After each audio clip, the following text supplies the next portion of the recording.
बिस्मिल्लाहिर्रहमानिर्रहीम। रब्बिज़िदनी इल्मा। Dear students, अस्सलाम वालेकुम। आज का टॉपिक है फैक्टर एनालिसिस में बात करते हुए आइगन वैल्यूज़ तक पहुँचे हैं। तो आपके पास एक आउटपुट टेबल आएगा, total variance expand. Total expand में इसमें आप देखें आपको 7 वेरिएबल्स आपके डेटा सेट में टोटल 7 वेरिएबल्स है, लेकिन जो आपने फैक्टर्स एक्सट्रैक्ट किए वो सिर्फ 2 ही किए। ये देखिए, एक और दो फैक्टर्स किए, क्योंकि ये based on the eigen values. जिन ये 7 वेरिएबल्स हैं, 7 ही हमने फैक्टर्स हम डेवलप करते हैं, लेकिन एक्सट्रैक्ट हमने 2 किए। तो पहले के आइगन वैल्यू देखें एक से ज़्यादा, दूसरे की एक से ज़्यादा, बाकियों की एक से कम है, इसलिए हम बाकियों को कंसिडर नहीं कर रहे। तो हमने 2 फैक्टर्स एक्सट्रैक्ट किए, यानी 7 वेरिएबल्स कितने ग्रुपों में गए? 2 ग्रुपों में गए।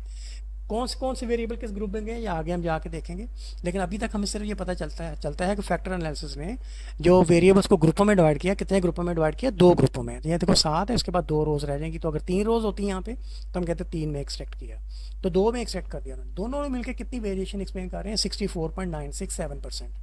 तो यहाँ पे जो थ्रेशोल्ड वैल्यू है दैट इज़ 50%।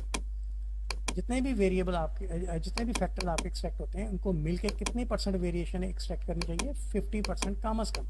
तो ये देखिए, ये 50% के थ्रेशोल्ड पे ये वैल्यू पूरा उतर रही है।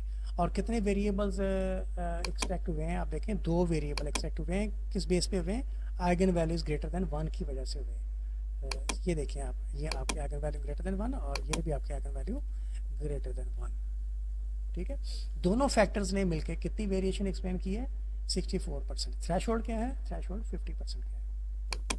राइट, आगे चलते हैं। इसके बाद आपके पास आएगा स्क्री प्लॉट। तो स्क्री प्लॉट में जैसे यहाँ फिगर में बना के बता दिया गया है कि आपके 2 फैक्टर्स तो एक्सेप्ट किए, तो वो देखें वो बड़ा स्टीप होकर नीचे आ रहे हैं। ये देखें ऐसे एकदम से, और बाकी जो है ना वो ऑलमोस्ट फ्लैट है। तो 2 आइगन वैल्यूज हैं, ये 3 पॉइंट समथिंग, ये 1 पॉइंट समथिंग, बाकी लेस देन 1 थी। तो ये ऑलमोस्ट फ्लैटर हैं। तो वो ज़्यादा इन्फॉर्मेशन वो फैक्टर्स नहीं दे रहे थे, इसलिए हमने उनको कंसिडर नहीं किया। आगे फैक्टर लोडिंग है। फैक्टर लोडिंग आप कहाँ जाके दे सकते हैं? देखिए, कंपोनेंट मैट्रिक्स में जाके दे सकते हैं। स्पेशली आप ये रोटेटेड कंपोनेंट मैट्रिक्स में जाके दे सकते हैं।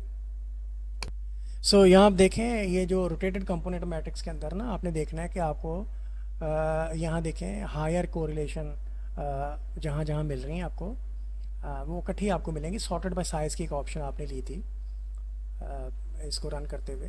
तो देखें, high correlation followed by another high, followed by another high, followed by another high, followed by another high. उसके बाद एक्सेसिवली लो होगी कोरिलेशन। जैसे एक्सेसिवली लो हो जाए, आपने राइट वर्ड शिफ्ट कर जाना, वहाँ आपको मिलेगी हाई कोरिलेशन।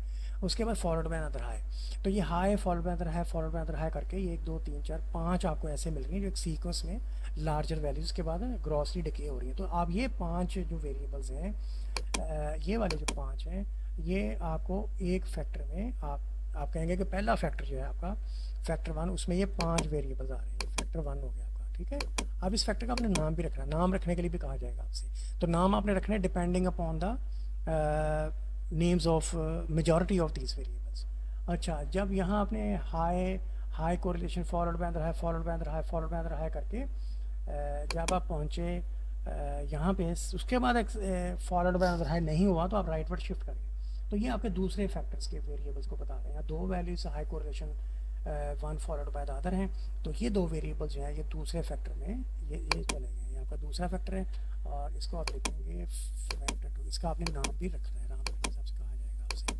ठीक है, वो नाम आपने रखना है depending upon the names of the division. ज़्यादातर को रिफ्लेक्ट करता हुआ जो नाम है वो आपको रखना चाहिए।